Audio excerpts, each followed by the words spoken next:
다 같이 묵상 기도 드리심으로 수요 예배를 하나님께 드리겠습니다.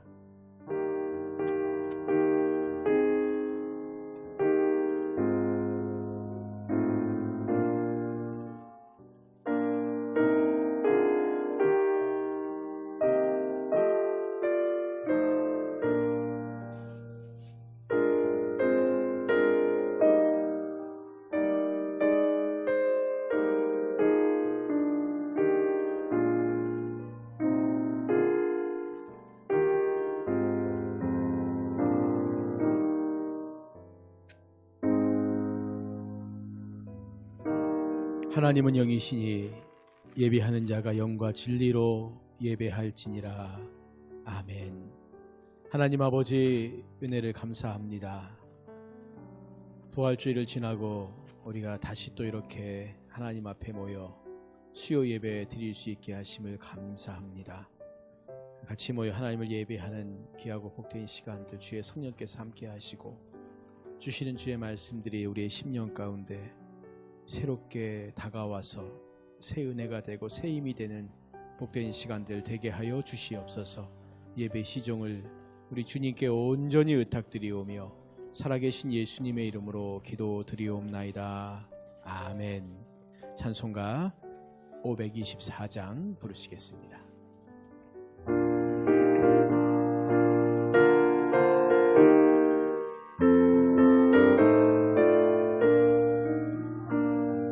갈 길을 밝히 보이시니 주 앞에 빨리 나갑시다.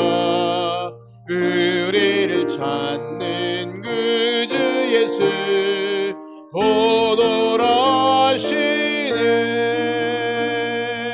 죄악 벗은 우리 영혼은 기뻐 뛰며 주를 보겠네.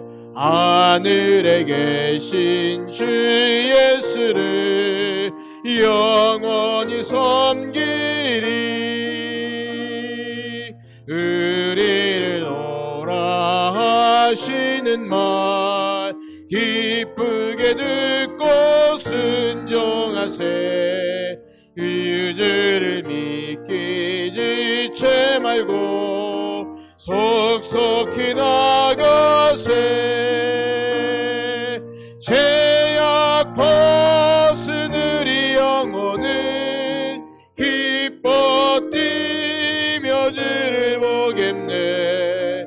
하늘에 계신 주 예수를 영원히 섬기리. 주 오늘 여기 계시오니 다 와서 주의 말씀 듣세. 듣기도 하며 생각하니 잠질리시로다.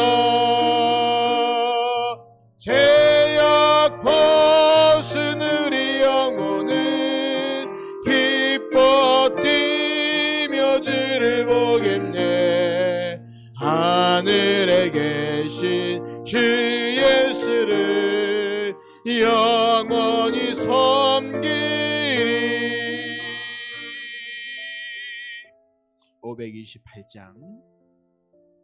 528장입니다.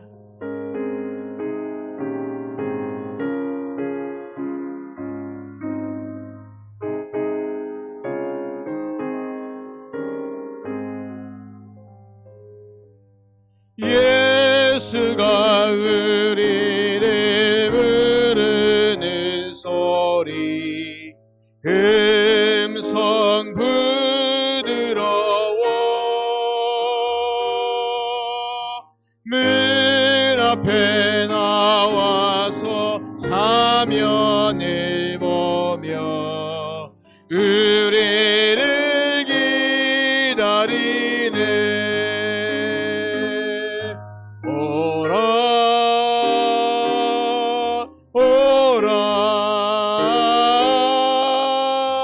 방황치 말고 오라.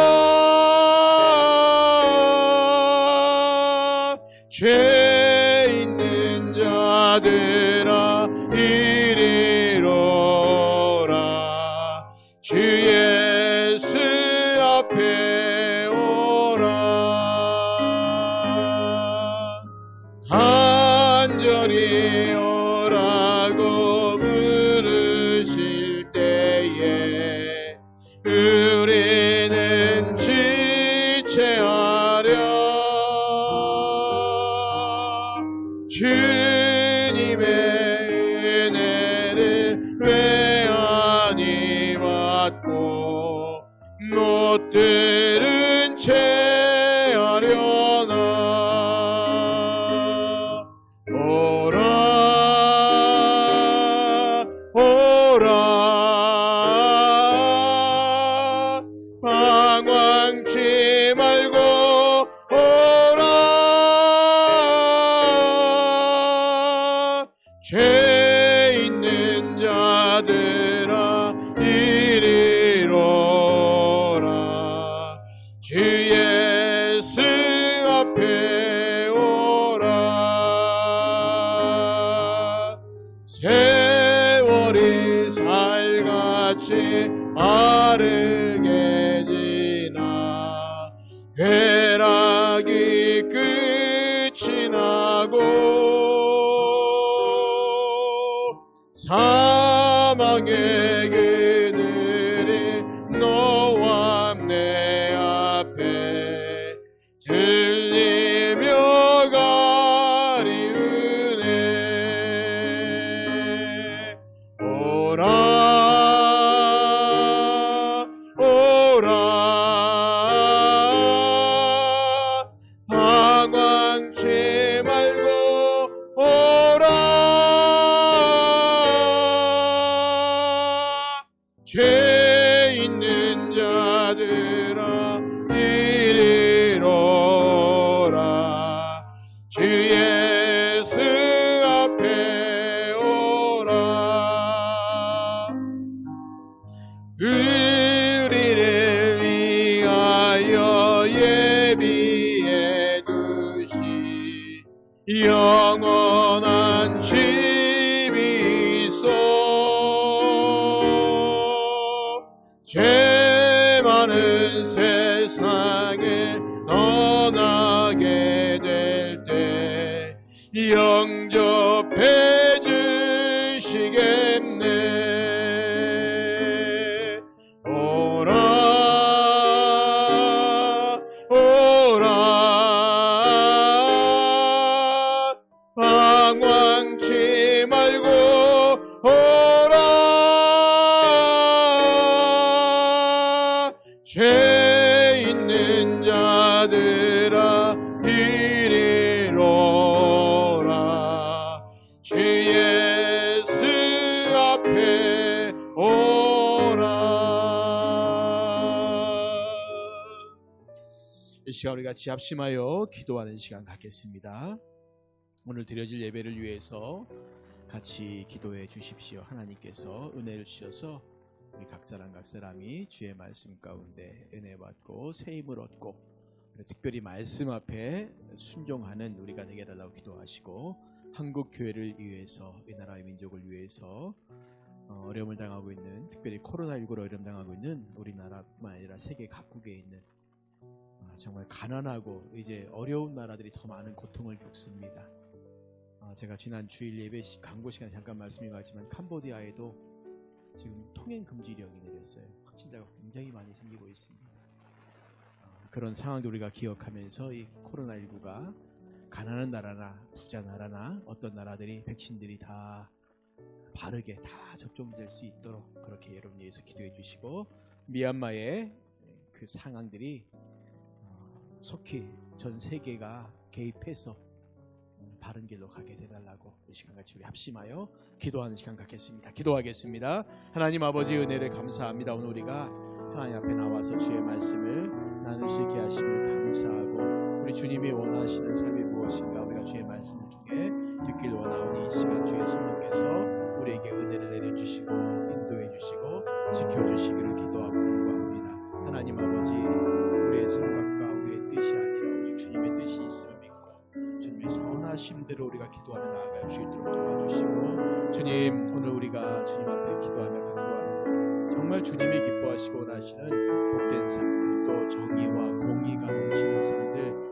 그러한 삶들이 될 수 있도록 도와주시고 인도해 주시기를 기도하고 간구합니다. 하나님께서 우리의 심령 가운데 세임 주셔서 여기까지 올 수 있게 하신 것 감사하고 주님의 은혜로 말미암아 여기까지 행할 수 있게 하신 것 감사하오니 하나님 도와주시고 인도하셔서 주의 선하심과 인자하심 은혜 주심을 말미암아 주님의 기뻐하심 대로 저희 나아가는 복되고 거룩한 삶 될 수 있도록 도와주시기를 기도하고 간구합니다. 하나님 아버지 이 시간 예배합니다. 주의 말씀을 듣습니다.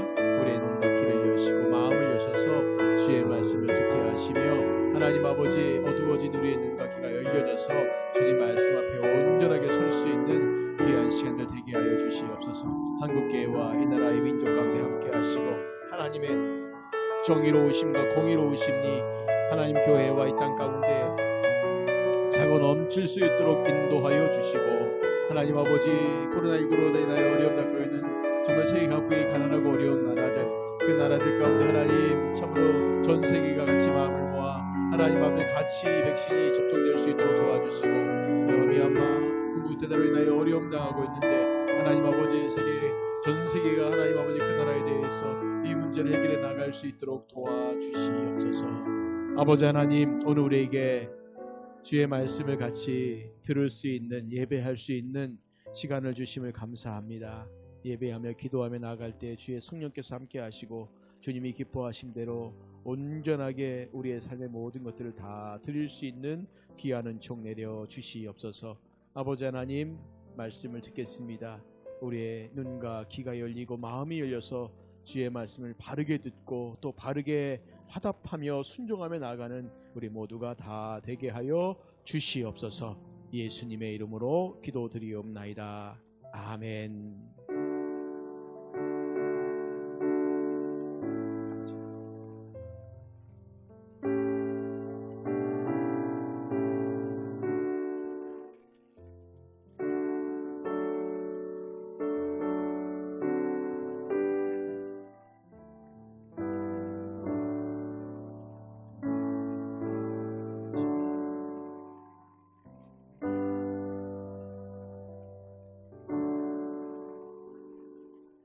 하나님 말씀 같이 보시겠습니다. 요한복음 1장 말씀입니다. 요한복음 1장의 말씀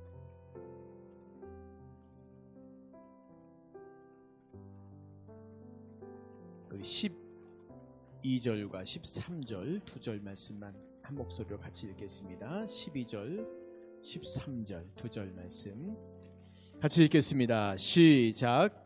영접하는 자 곧 그 이름을 믿는 자들에게는 하나님의 자녀가 되는 권세를 주셨으니 이는 혈통으로나 육정으로나 사람의 뜻으로 나지 아니하고 오직 하나님께로부터 난 자들이니라. 아멘.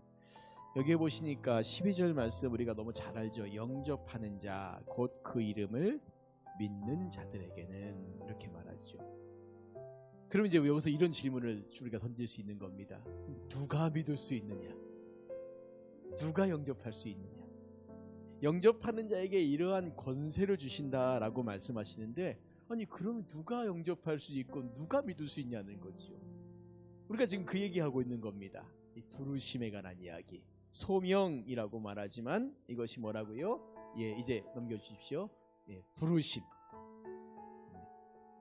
소명이라고 말하지만 우리가 부르심이라고 불렀던 이 말씀을 우리가 지난주부터 이 부분의 얘기를 한번 했고 다시 반복하는 이유는 시간이 지나면 자꾸 잊어버리시니까 잊어버리지 말라고 또 반복하는 겁니다.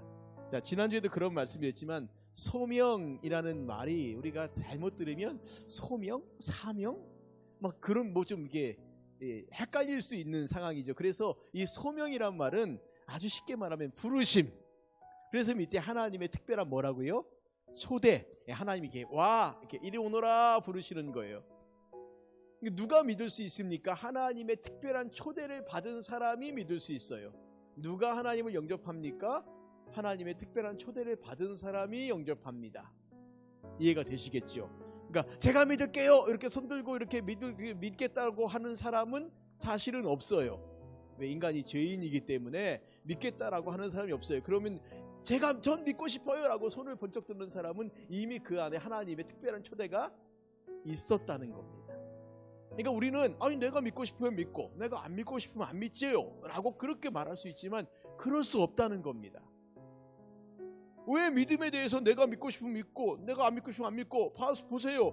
내 친구가 열심히 날 전도했는데 내가 그동안 나 가기 싫어 그리고 안 갔다는 거예요. 그런데 어느 날 갑자기 나 가고 싶어 내가 갈 거야 이렇게 자기가 갔다는 겁니다. 이 얘기를 들어보면 이건 누가 지금 간 겁니까? 자기가 간 거라고 생각하죠. 그런데 자기가 갈 수가 없다니까요. 우리가 이 기본 전제가 뭐냐면은 인간이 죄인이어서 하나님의 부르심과 선택하심 앞에 반응할 만한 이 영적인 상태가 아니라는 거예요. 근데 이걸 무시해요.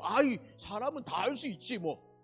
내가 뭐 가고 싶으면 가고 싫으면 싫고 이거 내가 할 수 있지 라고 인간의 자유의지를 너무 지나치게 강조하는데 인간의 그 자유의지가 사실은 죄 앞에서 완전히 무너져 버렸다는 거예요. 사실은 이 인간의 자유의지가 가장 반짝반짝 빛났던 때가 언제냐면 바로 아담이에요.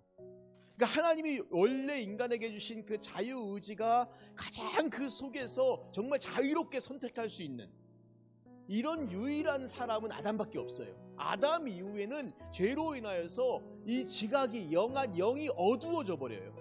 그러니까 무엇이 옳은지 그른지에 대한 선택 기준이 없고 이것이 누가 뭐라고 말하면 거기 우 딸려가는데 주로 누리의 귀에 그런 말로 우리를 유혹하는 자가 누구냐면 바로 사탄인 거지요. 끊임없이 유혹하는 겁니다. 그러니까 우리가 선과 악에 대한 구별을 못하는 거죠. 바른 것과 바르지 못한 것에 대한 구별을 못하는 겁니다. 그래서 하나님께서 이스라엘 백성들에게 율법을 주신 거예요. 율법을 주셔서 무엇이 옳으냐 무엇이 옳지 않으냐에 대한 분별을 하라는데 무엇 갖고 하라는 겁니까? 너의 지각이 아니라 너의 생각이 아니라 하나님 말씀 가지고 하라는 거예요. 하나님 말씀을 봐서 이거 잘못됐네 이거 잘못되지 않았네 라는 것을 분별하라는 거예요. 분별의 기준을 준 거예요. 그러니까 아담에게는 하나님께서 다른 법을 주지 않으셨습니다. 그건 아담의 영이 이미 하나님과 교통하고 있었기 때문에 그의 자유의지로 얼마든지 선한 것들을 선택할 수 있고 악한 것들을 구분할 수 있었어요. 물론 그가 유혹을 받아갖고 잠깐 이렇게 헷갈리는 상황이 돼버리긴 하지만 중요한 것은 지금 우리들에게는 하나님의 선과 악을 우리들에게 하나님의 선과 악을 구분할 수 있을 만한 지각 능력이 우리에게는 없습니다. 그나마 우리가 하나님 말씀을 가지고 있기에 이 말씀을 근거로 이렇게 살아야지 이렇게 살면 안 되지 라고 하는 것에 대한 분별을 할 뿐이라는 거죠. 그러니까 날마다 여러분 우리가 세상의 어떤 것들도 그렇지만 우리의 삶에 대한 모든 것들 다 정확히 분별하실 게 뭐냐면 헷갈리시면 하나님 말씀 피십시오. 하나님 말씀 펴서 읽으십시오.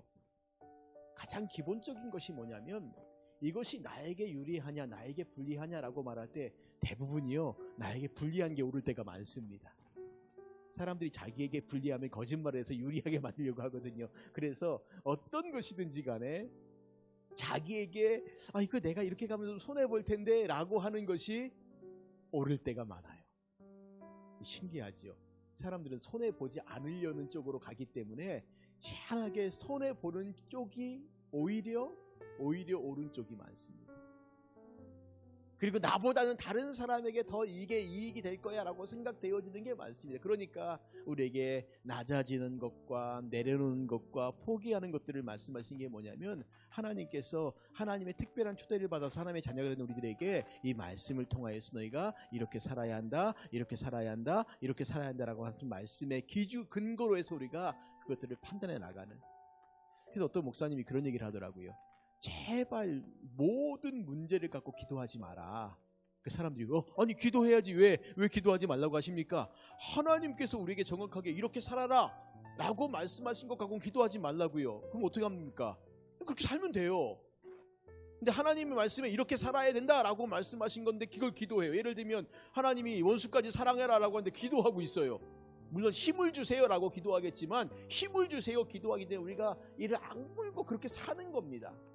그건 내가 기도해서 하나님 그렇게 살까요 말까요 고민할 건덕지가 아니란 겁니다. 그렇죠? 고민할 건덕지가 아니에요. 그런데 그걸 고민하고 앉아 있어요. 그럼 내가 순종할까 말까 고민하는 거 아니겠습니까? 그러니까 하나님이 정확하게 우리에게 분명히 말씀하신 것은 그냥 순종하면 돼요. 그건 뭐 기도해서 옳고 그름 따질 필요도 없습니다. 우리가 어떤 문제를 기도하냐면 헷갈릴 때요. 이렇게 하는 게 맞을까 저렇게 하는 게 맞을까, 이게 어떤 건지 모르게 그럼 하나님 앞에 기도하는 겁니다. 그런데 분명한 것은 기도하지 마세요. 분명한 것 기도하지 마십시오. 제 말을 너무 오해해서 아무 문제도 기도하지 않고 무조건 행하시는 분은 없기를 바랍니다. 제가 분명히 말씀드리죠. 어떤 문제는 기도할 필요가 없다고요? 분명한 건 기도할 필요가 없어요. 그렇죠? 또 분명한 죄는 그것도 기도할 필요 없어요. 예를 들면 내가 지금 유부남인데 저기 예쁜 처녀가 있어요. 내가 저 여자랑 마음에 너무 드는데 서로 저 여자랑 사랑해야 될까 말아야 될까라고 그 기도하면서 선택하겠습니까? 그건 죄니까 안 하면 되는 거잖아요. 그렇죠? 근데 그 문제 갖고 하나님 왜 나를 이렇게 시험에 들게 하십니까? 뭘 시험에 들게 해요? 지가 쳐다봐 놓고. 그렇죠? 길거리에 돈이 떨어져 있어요. 돈이 이만큼 한 몇백만 원 떨어져 있습니다. 이거 주워서 내가 가질까 말까 이거 고민할 필요가 있습니까 없습니까? 그런데 그 앞에서 기도하는 거예요. 하나님 나를 왜 시험에 들게 하셨습니까? 내가 돈이 필요한 줄 알고 이렇게 돈을 뚝 앞에 떨어뜨리셨다니 이렇게 하면 안 되잖아요. 그렇죠? 이건 기도할 것도 없는 거예요. 그러니까 제가 말하는 게 뭐냐면 분명한 하나님의 하나님이 말씀하신 선과 분명한 하나님이 말씀하신 악은 이건 기도할 필요도 없는 게, 이건 쳐다볼 필요도 없습니다. 그러나 우리 스스로 생각할 때 내가 선한 길을 가려고 하는데 어떤 건지 좀 헷갈릴 때 있잖아요. 그건 기도하는 거예요. 그건 기도하는 겁니다. 그런 부분을 기도하시라는 거죠. 소명을 얘기하면서 좀 거기까지 가면 어쨌든 중요한 게 소명이 뭐라고요? 우리말로 바꾸면 부르심이라고요. 자, 누가 하나님을 믿을 수 있습니까? 부르심을 받은 사람이요. 그렇죠? 누가 예수님을 영접할 수 있습니까? 부르심을 받은 사람이요. 이해가 되십니까? 그렇죠? 내가 믿고 싶다고 손 번쩍 들고 저요 라고 해서 믿을 수 있는 게 아니에요. 하나님의 부르심이 있었기 때문에 오늘 우리가 하나님을 믿는 겁니다. 부르심이 없다면 믿을 수가 없어요. 그런데 이 부르심에는 두 가지가 있다라고 말씀을 드렸습니다. 지난번에 한번 얘기했기 때문에 정리를 지금 해 나가는 겁니다. 자, 먼저 이거 보세요. 많이 듣는 질문, 어떻게 교회가 나오게 되었습니까? 라고 말할 때 이런 질문 받는 거 있잖아요. 난 모태 신앙이라고. 그렇죠? 두 번째는 누가 전도했다고, 그리고 어떤 목적이 있어 온 사람도 있다라고 말씀을 드렸습니다. 그런데 근본적으로 이 사람이 왜 교회에 나와서 지금 예배 드립니까? 당신이 왜 신앙생활 합니까? 라고 말할 때는 근본적으로 하나님의 부르심이 있다는 거예요. 이걸 잊지 마시라는 겁니다. 그냥 내가 나오고 싶어 나온 것이 아니라 어떠한 부르심이 있다라는 거죠. 어떠한 부르심이 있다라는 겁니다. 그래서 이 성도라고 하는 사람은 근본적으로 이렇게 우리가 말하는 겁니다. 성도는 부르심을 받은 자, 하나님의 부르심을 받은 자가 성도입니다. 그렇죠? 그리고 교회는요, 이렇게 부르심을 받은 자들의 모임이 바로 교회입니다. 그러니까 오늘 교회가 무엇이냐라고 말할 때도 우리가 사실은 이런 단어 정리, 개념 정리를 정확히 하실 필요가 있어요. 성도가 누가 성도라고요? 하나님의 부르심을 받은 자가 성도예요. 그가 왜 성도입니까? 하나님을 향하여서요, 아버지라고 부를 수 있어요. 누가 부를 수 있습니까? 하나님의 부르심을 받은 자들이 부를 수 있습니다. 그러한 사람들이 모인 곳이 바로 교회입니다.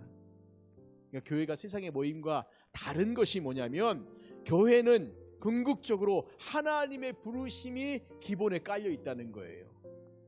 하나님의 부르심이 기본에 깔려 있기 때문에 이 안에서 우리가 하나님의 자녀로서 서로가 서로를 돌아보고 섬기고 사랑하고 용서하고 이런 삶들을 여기서 끊임없이 힘들지만 살아가는 겁니다. 그러므로 교회가 우리의 신앙의 훈련센터라고 말하는 거예요. 여기서 우리가 신앙생활하는 것을 훈련하는구나. 왜냐하면 보세요, 나하고 마음에 드는 사람도 있고 마음에 맞지 않는 사람도 있지 않습니까? 내가 어떤 것 때문에 상처받을 수 있죠. 그런데 그 모든 것들을 내가 하나님의 부르심을 받고 또 하나님의 부르심을 받은 사람이 여기 있기 때문에 내가 이들을 섬기고 사랑하면서 나도 연단되어지고 나로 인하여 다른 사람도 연단되어지고 우리 서로가 모두가 다 여기서 거룩함의 훈련들, 거룩함의 연습들을 지금 계속 해나가고 있는 겁니다. 힘들어요. 어렵습니다. 그럼에도 이거 우리가 포기하지 말고 계속 하는 거예요. 교회란 곳이 모여서 예배하고 교제하고, 그죠?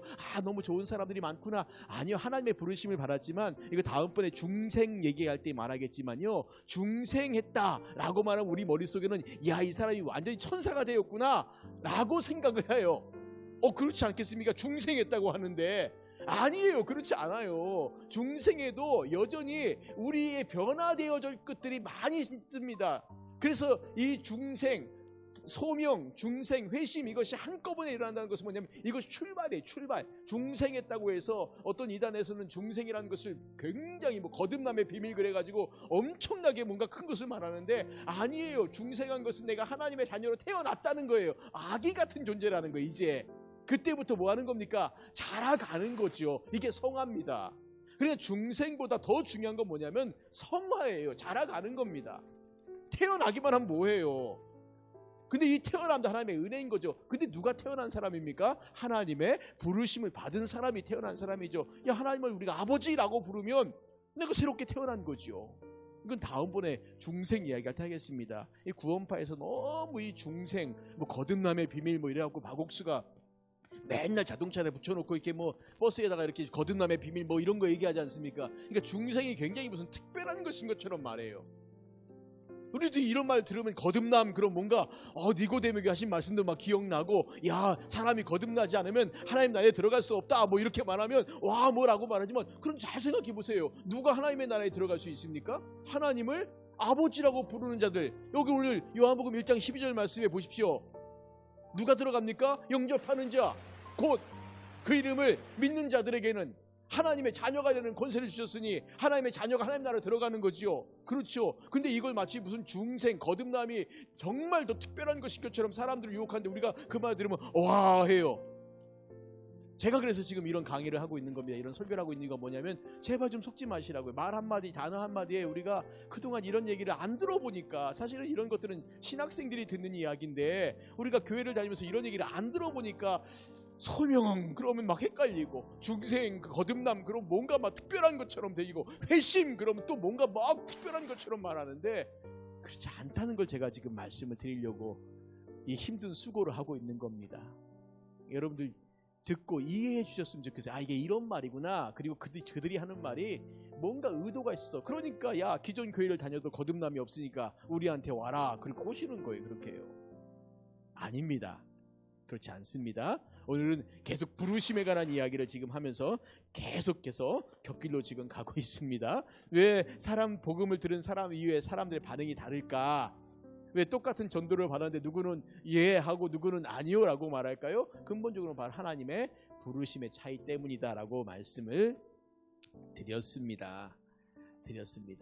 누구는 적대적이고 누구는 듣고 믿음이죠. 바울이 복음을 전할 때 이런 일들이 있었다라고 말씀을 드렸습니다. 신기하잖아요. 왜 똑같은 사람들이 똑같은 말씀을 들었는데 왜 그 상황 가운데서 누구는 적대적이고 누구는 듣고 믿느냐라는 거죠. 이게 뭘까요? 그 사람의 무슨 지적 능력인가요? 이해력의 차이입니까? 아니에요. 하나님의 부르심의 차이라는 겁니다. 그러므로 우리가 성도를 말할 때 성도는 하나님께서 어두운 데서 불러낸 받은 사람이라고 말하고 그 이유가 뭡니까? 바로 부름받은 은혜를 만방에 전하게 하려고 했습니다. 그래서 제가 지난번에 이 신들러 리스트라고 하는 영화를 소개해 드렸습니다. 이름을 적긴 그 사람들이 아우슈비츠 수용소에 가지 않고 살아남았던 그 유대인들, 신들러라고 하는 이 독일의 사업가가 자기의 전 재산을 다 털어서 그래서 그 유대인 1100명을 이렇게 구해냈던 그 사건입니다. 그러면서 이 사람이요 나중에 막 가슴을 치면서 말이 뭐냐면 내가 비싼 자동차 안 샀으면 한 사람이라도 더 내가 구할 수 있었을 텐데 내가 이거 뭐 술 먹고 내가 탕진하지 않았으면 내가 한 사람을 더 구했을 텐데 이런 애통함을 가져요. 대단한 사람인 거죠. 맨 마지막 장면이요 살아남은 유대인들이 그 신들러 묘지에 가서 이렇게 다 그 묘지를 찾아보는 그런 장면들이 쫙 나오는데 김혜숙 쌤이 영화를 보고 난 다음에 이렇게 소감을 이렇게 아마 구역 식구로 나누셨던 것 같아요. 저한테 이렇게 보내주셨는데 영화를 안 보신 분이 있다면 이 영화는 정말 보셔도 좋습니다. 꼭 뭐 구역 식구들끼리 같이 이렇게 모이셔서 보실 필요는 없지만 이 영화를 보라고 꼭 보라고. 이 영화는 정말 보십시오. 근데 보니까 우리 제 옆에 가장 가까운 사람도 안 봤다 그러더라고요. 이렇게 좋은 영화를 안 봤단 말이에요. 정말 좋은 영화입니다. 이거 꼭 보십시오. 이게 여기 써 있는 게 여기 안 보이시겠지만 이게 많은 사람들의 명단, 유대인들의 명단 이름이에요. 이름을 막 기록한 겁니다. 그 기록한 명단이 바로 신들러의 리스트라는 거죠. 구원받은 사람들의 명단입니다.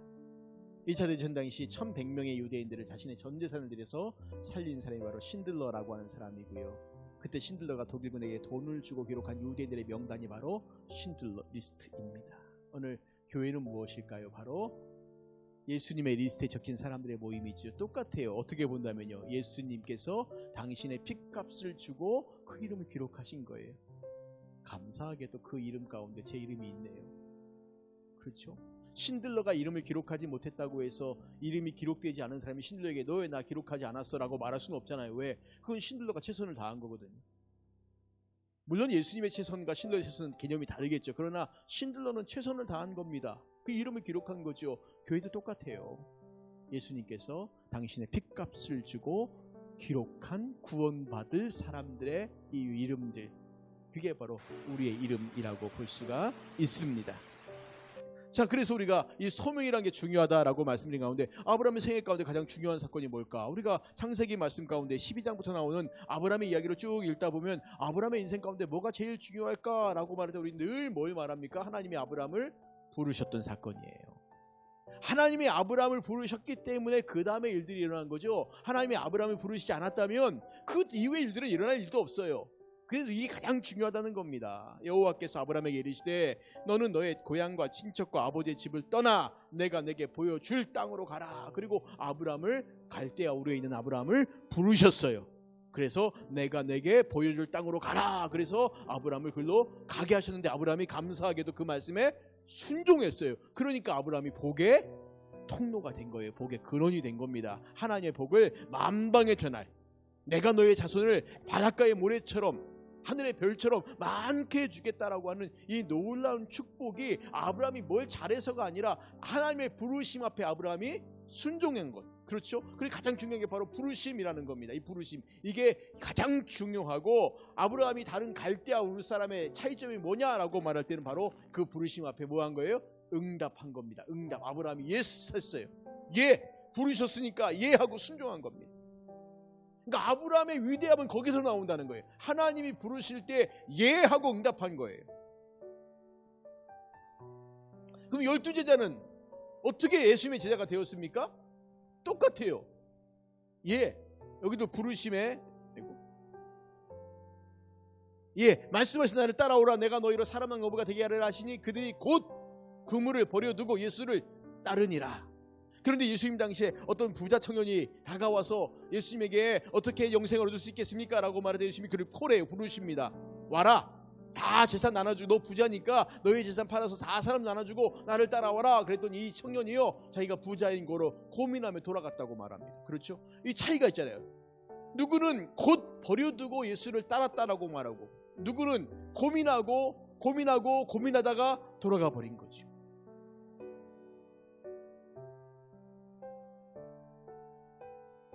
그러면 누가 예수님을 믿을 수 있습니까? 이는 혈통으로나 육적으로나 사람의 뜻으로 나지 아니하고 오직 하나님께로부터 난 자들이니라 말씀하고 있습니다.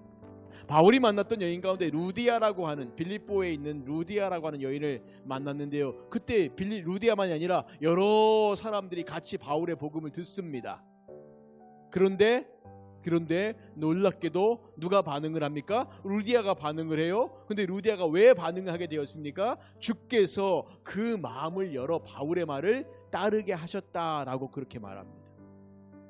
그러니까 루디아가 특별한 어떤 사람이어서 그가 마음을 열고 따랐다라는 것이 아니라 주께서 그 마음을 열어주셨다는 거죠. 그러니까 누가 예수님을 믿을 수 있습니까? 다시 반복합니다. 누가 예수님 믿을 수 있어요? 주께서 부르신 자들이요. 누가 영접할 수 있습니까? 주께서 부르신 자들이요. 주님의 부르심이 있는 자들이, 그들이 예수님을 믿는 겁니다. 그래서 우리가 이렇게 정리하는 거죠. 소명이라고 말하면 이것을 우리가 부르심이라고, 하나님이 나를 부르시는구나, 하나님이 우리를 부르시는구나 라고 얘기하는 것이고요. 여기에 두 가지가 있다고 말씀드렸습니다. 첫 번째가 외적인 소명이 있다고요. 그러니까 외적인 부르심, 바깥에 자꾸 내게 들리는 거예요. 누가 오라고 아니면 내내 뭐가 보이는 겁니다. 전도하는 사람이 보이든지, 아니면 전도지가 보이든지, 아니면 내 귀에 누가 전도하는 소리가 들리든지, 이게 뭐를 자꾸 얘기하는 거. 두 번째가 내적인 소명입니다. 내적 소명. 그러니까 외적인 소명이 있고 내적인 소명이 있어요. 이것을 우리가 뭐라냐면 복음을 듣는 것이죠. 누군가의 전도를 통해서 내가 복음을 듣는 겁니다. 그렇죠? 이걸 우리가 외적 소명이라 그런가? 외적인 부르심. 외적인 부르심. 바깥에서 나를 자꾸 부르는 거죠. 그걸 내가 듣는 겁니다. 두 번째, 내적 소명은요, 복음을 믿게 하는 것이라는 거예요. 믿게 하는 것. 내적인 부르심인 거죠. 이것은 누가 일합니까? 사람이 일해요. 전도는 사람이 하는 겁니다. 그렇죠? 그런데 그 전도를 통해서 복음을 믿게 되어지는 그 역사는 어떻게 일어납니까? 성령께서 하시는 일입니다. 그럼 이 두 가지 중에 뭐가 더 중요합니까? 둘 다 중요해요. 그렇죠? 본질적으로 내적 소명이 있을 때 우리가 복음을 믿게 되어지지만, 그러나 잘 들으십시오. 똑같이 복음 전도를 들어도 사람들의 반응이 다른 이유가 뭐냐면 내적 부르심의 차이가 있다는 거죠. 왜냐하면 외적인 부르심은요, 내가 의도했던 의도하지 않던 듣게 되어 있습니다. 그렇죠? 길거리 지나가다가 누가 전도하는 소리 들을 수 있잖아요. 길거리 지나가는데 누가 전도지 줄 수 있지 않습니까? 그렇죠? 우리가 그럴 수 있습니다. 이거는 내가 뭐 의도하지 않지만 어떻게 하다 보니까 내가 마침 살던 집에 옆에 교회가 있어요. 그럼 또 어떻게 그 사람들 만나서 그렇게 살 수 있게 교제도 할 수 있는 거죠. 그러니까 이 똑같은 복음 전도를 듣는데 사람들의 반응이 다른 게 바로 이 내적 부르심의 차이가 있다는 거예요. 그래서 보십시오. 바로 이런 겁니다. 우리 마음의 반응이 일어나지 않습니까? 이 반응이 전도를 통해서 그 다음에 내적 부르심을 통해 일어나는데, 이 모든 것이 다 성령의 역사라는 거죠. 전도를 통해서 마음의 반응이 일어날 수 있습니다. 내적 부르심을 통해서 또 이 반응이 일어나는데, 여기서 더 본질적인 것이 바로 뭐겠습니까? 이 내적 부르심이 있을 때인 거지요. 전도를 받고도 복음을 듣고도 예수님을 믿지 않는 것이 무엇일까요? 내적 부르심이 없기 때문입니다. 전도지를 수천만 장을 받아도 그걸 다 읽어봤지만 의미가 없다라고 버려버리는 사람도 있지 않습니까? 그러니까 이 사람에게는 뭔 있었어요? 외적인 부르심은 있었지만 내적인 부르심은 없었다는 거죠. 그러니까 외적인 부르심은 사실은 모든 사람이 다 누구에게나 받을 수 있는 거죠. 근데 사실은 중요한 건 내적 부르심이라는 거죠. 그럼 여기서 어떤 사람이 나는 믿고 싶었는데요 라고 말하는 사람도 어떤 사람 가끔 있더라고요. 나는 믿고 싶었는데 나는 안 믿겨지는지 모르겠다고. 사실 그 말은 거짓말입니다. 믿고 싶은데 안 믿겨지는 사람은 없어요. 만약에 하나님이 그 마음을 주셨다면 그에게는 내적인 부르심이 있는 겁니다. 내적인 부르심이 있는 거예요. 그러니까 말씀과 성령이 연합되어질 때 효과적 부르심이 되는 겁니다. 즉, 이 말씀은 외적 부르심이요 전도입니다. 그리고 성령께서 하시는 것은 내적 부르심이죠. 우리 마음 가운데 있는 감동이고 믿게 되어지는 것입니다. 그래서 이렇게 로마서 말씀에 이렇게 말하는 겁니다. 누구든지 주의 이름을 부르는 자는 구원을 받으리라. 그런즉 그들이 믿지 아니하는 이를 어찌 부르리요? 듣지도 못한 이를 어찌 믿으리요? 전파하는 자가 없이 어찌 들으리요? 기록된 바 아름답도다 좋은 소식을 전하는 자들의 발이여 함과 같으니라 말씀하고 있죠. 여기 보십시오. 뭐라고 나오는 겁니까? 주의 이름을 부르는 자가 구원을 받는다. 맞죠? 그런데 어떻게 믿지 않는 자를 부를 수 있겠냐는 거죠. 그 다음에 듣지도 못한 이를 어찌 믿을 수 있겠냐는 거죠. 그 다음에 전파하는 자가 없이 어떻게 들을 수 있겠냐는 거죠. 그럼 보십시오. 여기에 순서를 다시 거꾸로 나가면 이거 아니겠습니까? 누가 믿음을 가질 수 있습니까? 듣는 자가요. 그렇죠? 듣는 자가요. 그렇게 믿음을 가진 자가 주의 이름을 부르는 겁니다. 그렇죠? 그리고 그 주의 이름을 부르는 자는 구원을 받는 겁니다.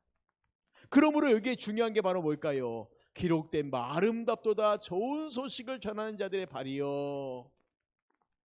좋은 소식을 전하는 자들의 발이 아름답다는 거예요. 그것이 의미가 있다는 겁니다. 우리가 외적 부르심이 무슨 의미가 있습니까? 내적 부르심이 중요하다고 말씀했잖아요 라고 말할 때 아니요, 그렇지 않습니다. 아무리 내적 부르심이 있어도 이들이 외적인 부르심이 없이는 결코 이 내적 부르심을 그들이 깨달아 알 수가 없다는 거예요. 그러니까 하나님께서 우리에게 나아가 주의 복음을 전하라고 얘기하는 것이 바로 뭐냐면, 그 복음을 듣는 누군가가 그들 중에 누군가가 내가 저 말씀을 들으니까 마음이 찔리고 괴롭고 그래서 내가 예수를 믿고 싶은 마음이 생기고, 이것은 무엇으로부터 출발하냐면 내 귀에 외적인 부르심, 이것이 있을 때요.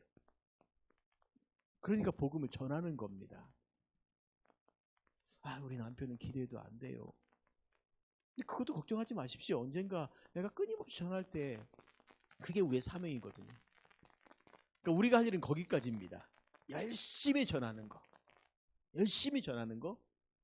그 다음의 일은요. 그건 성령께서 하시는 일입니다. 열심히 전할 때 언제까지 열심히일까요? 포기하지 말고 끝까지. 죽음에 임박한 순간까지라도. 계속해서. 그게 우리가 할 일이에요. 그 다음의 일은 그건 우리의 영역 바뀝니다. 내가 이렇게 전했는데 이 사람이 처음에는 아이 몰라 아이 싫어 막 이러다가 언젠가는 아 내가 믿겠다라고 말하는 사람 생기지 않겠습니까? 그래서 제가 지난주에 그 고구마 전도왕, 진돗개 전도왕 뭐 두 분 김기동 목사님, 박병선 집사님 뭐 이런 한참 그 전도왕에 관한 이야기 책들이 많이 나올 때 이 두 분들의 특징은 다 똑같아요. 고구마 전도왕은 군부를 계속 떼면서 익었나 안 익었나 가끔 찔러봐라. 안 익었으면 또 군부를 떼면 된다.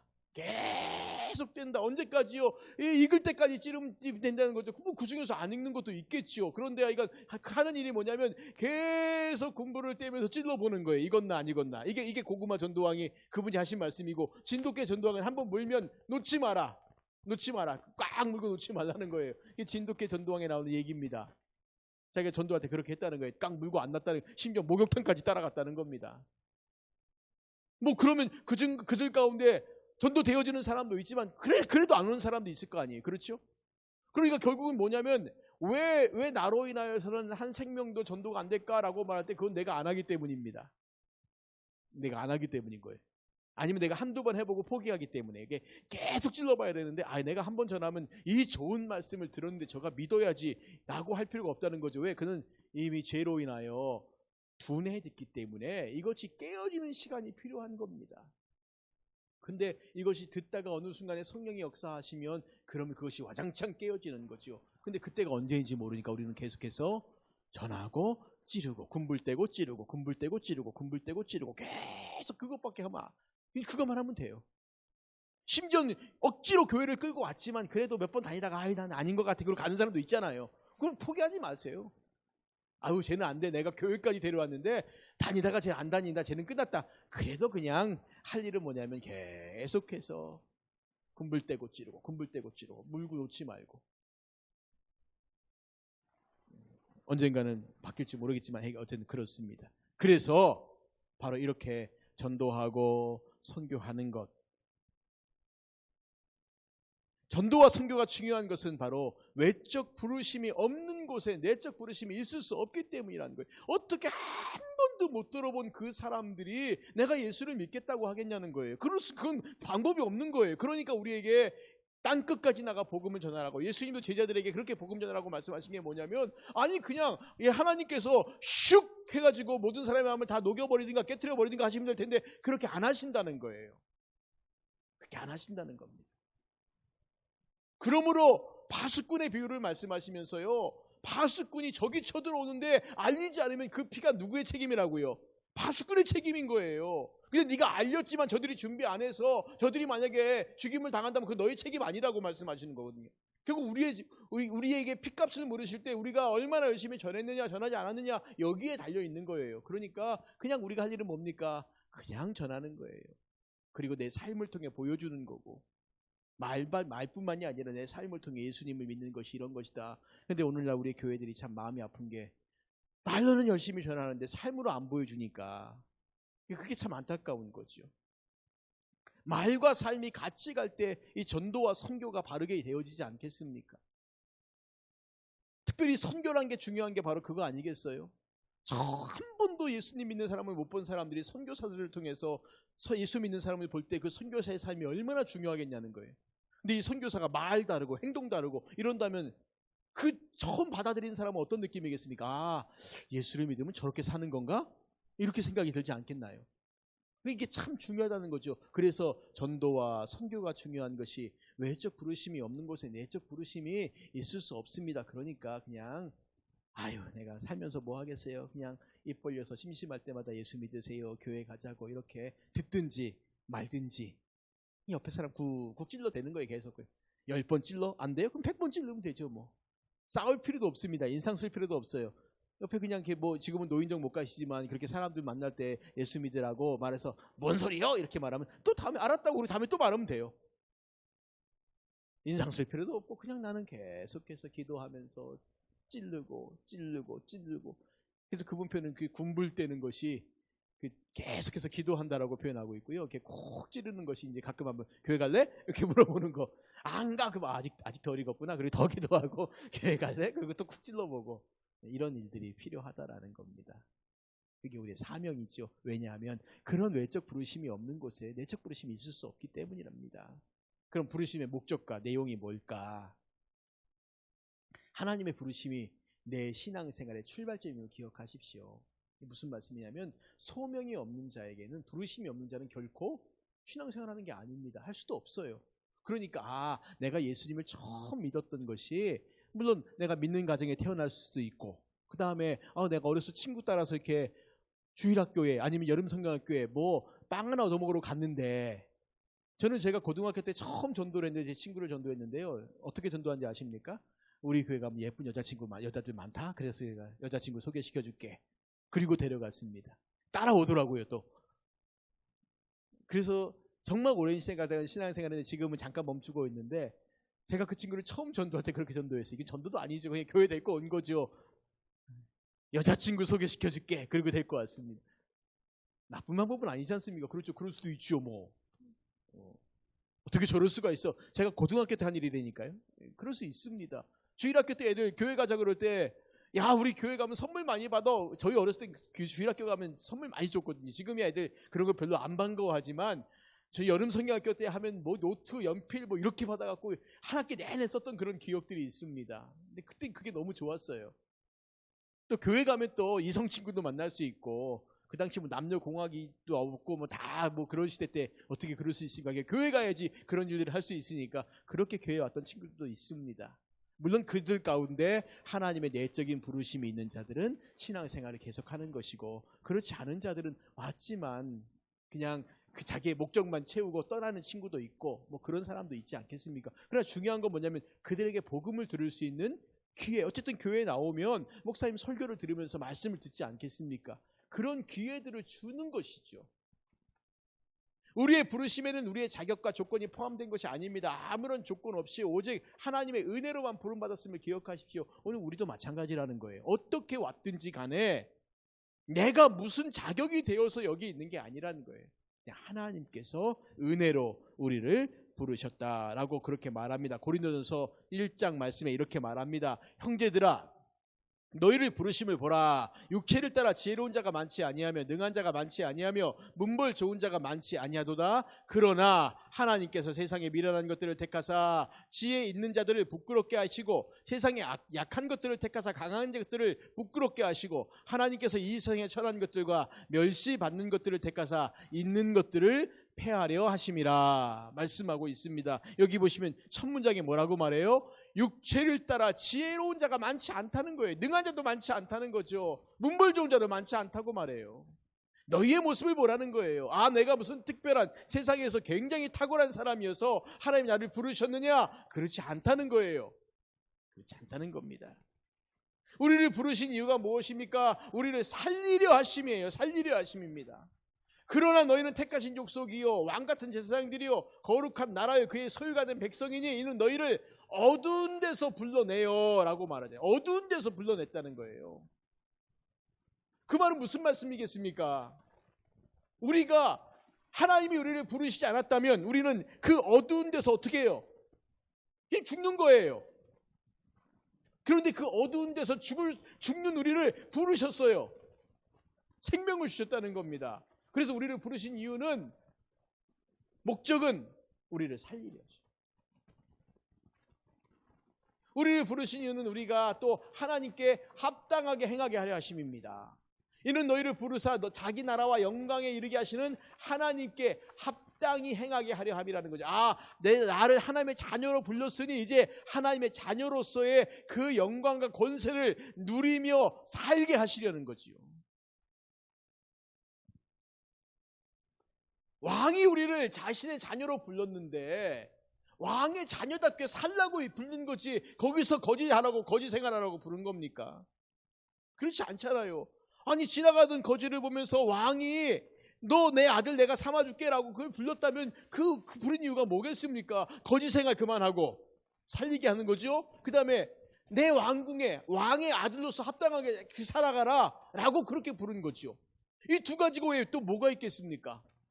너 더 이상 거지 생활 그만해? 이 말은 어두운 데서 불러내었다는 거예요. 이제 그만 거지 생활하라는 겁니다. 그리고 하나님 나라에 합당한 삶을 살아가라. 왕의 자녀로 살아가라. 하나님이 주신 은혜가 무엇인지 이제 좀 누리며 살아가라. 여전히 그 거지 생활하는 거 기억하고 그 거지 생활하는 거 붙잡고 내가 거지처럼 살겠다고 그렇게 발버둥 치지 말고 제발 이제는 하나님의 자녀답게 그 은혜와 기쁨이 무엇인지 알고 좀 살아가라고. 이 부르심이에요. 부르심. 하나님의 자녀로 부르심. 그래서 내가 하나님의 자녀가 된 겁니다.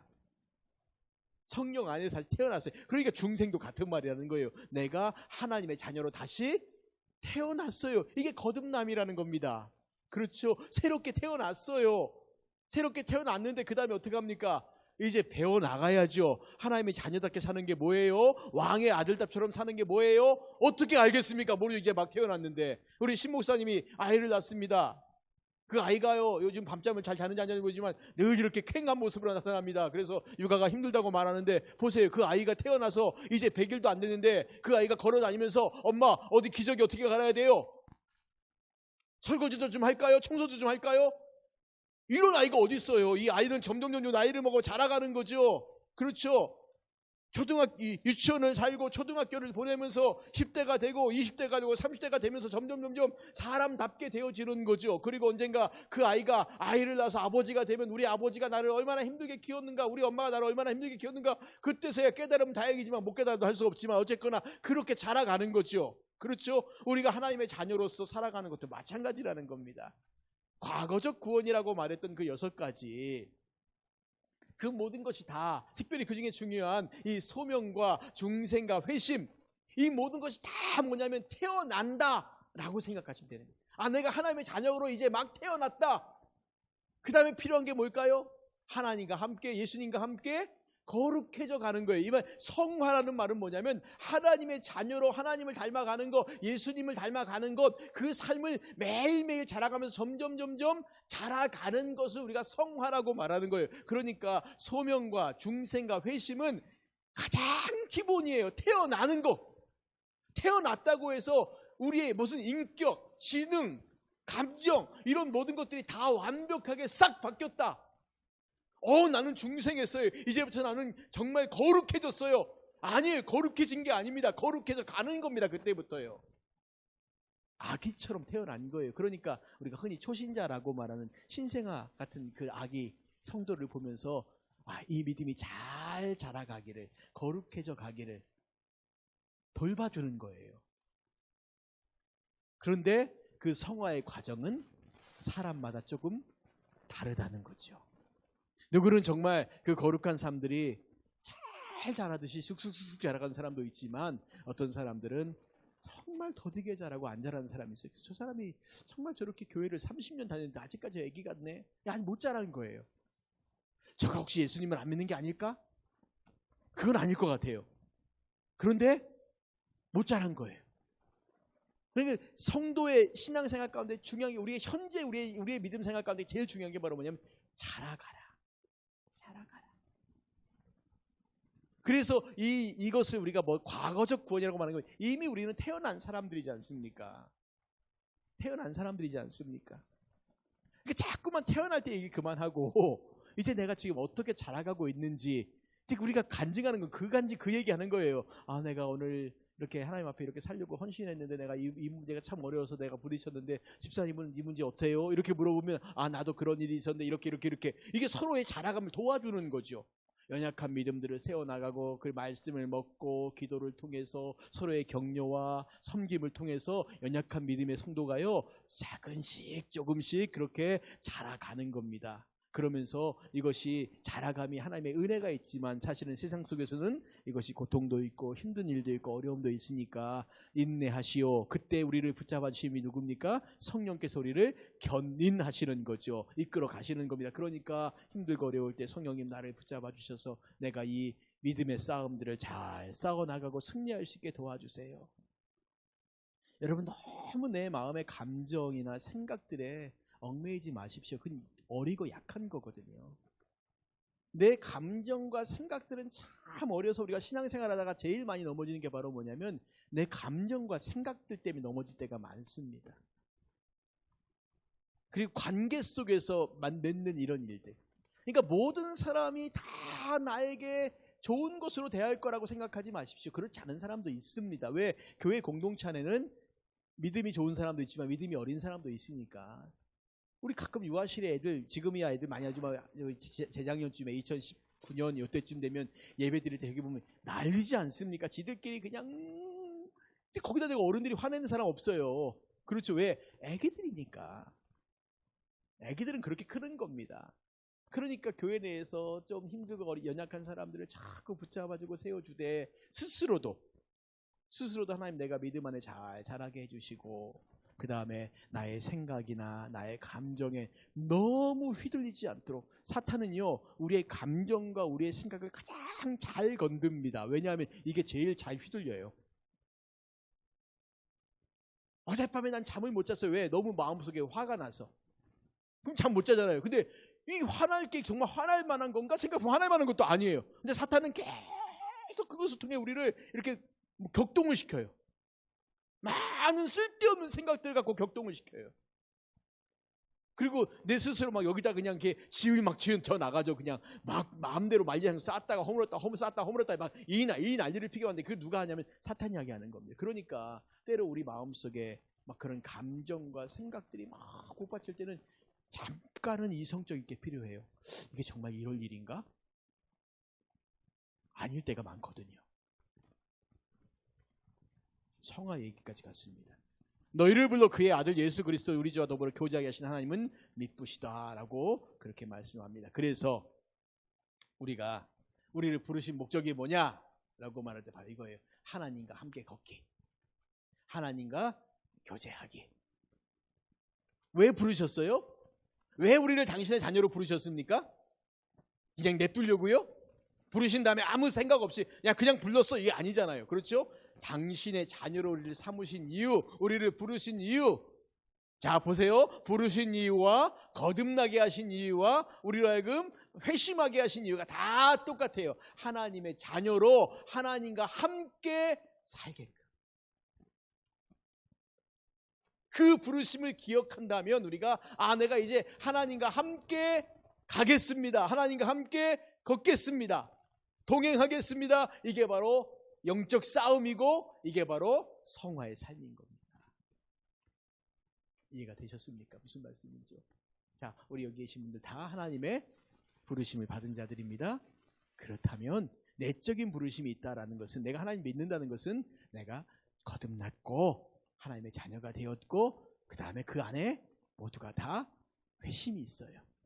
근데 어떤 사람은 눈물 콧물 다 질질 짜고 뭔가 며칠 밤을 울어야만이 이게 했다고 하지만 사실은 그건 아까 말씀드린 것처럼 감정적인 문제입니다. 사탄은 우리에게 너 중생할 때 변화의 어떤 그 감정이나 느낌이 있었어? 글쎄 별로 없었던 것 같은데 그냥 짧게 잠깐 저 사람 봐라 저렇게 울고불고 난리 피면서 회심하지 않았냐, 중생하지 않았냐, 너는 뭐야, 너 안 한 거야, 이렇게 말한다는 거예요. 아닙니다. 감정의 문제는 따라올 수도 있고 안 따라올 수도 있고 그냥 그거에 속지 마시라는 거예요. 특별히 어렸을 때부터 신앙생활을 해오고 교회생활 해온 사람들은 그게 깜빡 속아요. 나는 늘 밍밍했는데 근데 이 청년 때 교회 들어온 친구를 보는데 이 친구는 간증이 왜 이렇게 뜨거운지 나는 아닌 것 같아. 속지 마시라는 겁니다.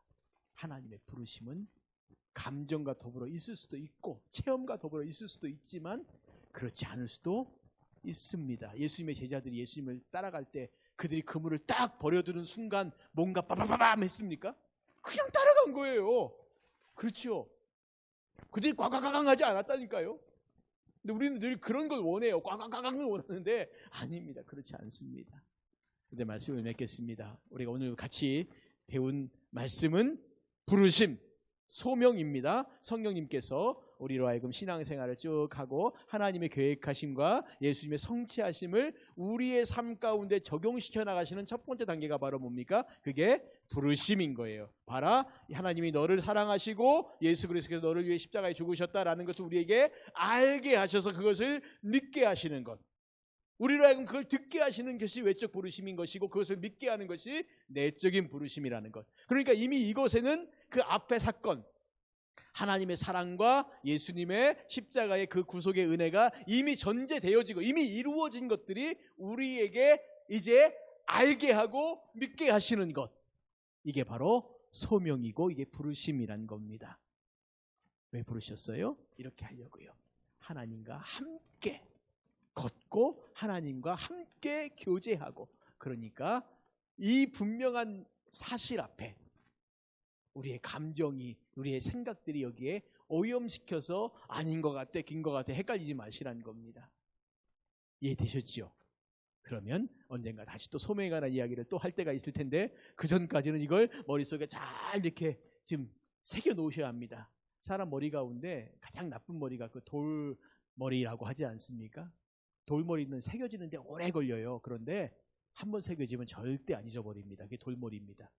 더 나쁜 머리가 있습니다. 물머리예요. 물머리. 들어갈 때는 쏙쏙 들어가는데요. 아마 이렇게 싹 흔들고 나면은 평평해져요. 언제 그 말을 들었나 싶을 정도로. 그런데 우리 중에는 돌머리보다 물머리가 많아서 듣고 난 다음에 이렇게 나갈 때 이렇게 계단 올라가면서 잊어버려요. 계단 올라가면서 흔들리니까. 그러지 마시라고 여러분 반복해서 말씀드립니다. 기도하겠습니다. 하나님 아버지, 은혜를 감사합니다. 오늘 우리가 주의 말씀을 같이 들으면서 하나님이 우리를 부르심의 의미가 무엇인가, 그리고 부르심의 목적은 무엇인가 듣게 하셨습니다. 우리 마음판에 잘 새겨서 이것의 의미가 뭔가를 깊이 알게 하시고 하나님께서 우리를 부르심의 분명한 그 목적, 우리가 하나님의 자녀로서 이 땅 가운데 하나님의 말씀을 전하며 증거하는 삶, 그리고 하나님이 주신 은혜와 복을 누리며 살아가는 것, 이것이 우리를 부르심의 목적임을 알고 그 부르심대로 순종하며 나아가는 우리 모두가 되게 하여 주시옵소서. 이번 한 주간도 주의 은혜로 승리하는 우리 모두가 되게 해주실 것들을 믿사오며 살아계신 예수님의 이름으로 기도드리옵나이다. 아멘. 지금은 우리 주 예수 그리스도의 은혜와 하나님 아버지의 무한하신 사랑과 성령님의 위로 교통 충만 역사하심이 오늘도 주님 앞에 나와 한 마음으로 예배하며 돌아가는 우리 모든 성도님들 머리 위에 지금부터 영원토록 함께 하시기를 간절히 축원하옵나이다. 아멘.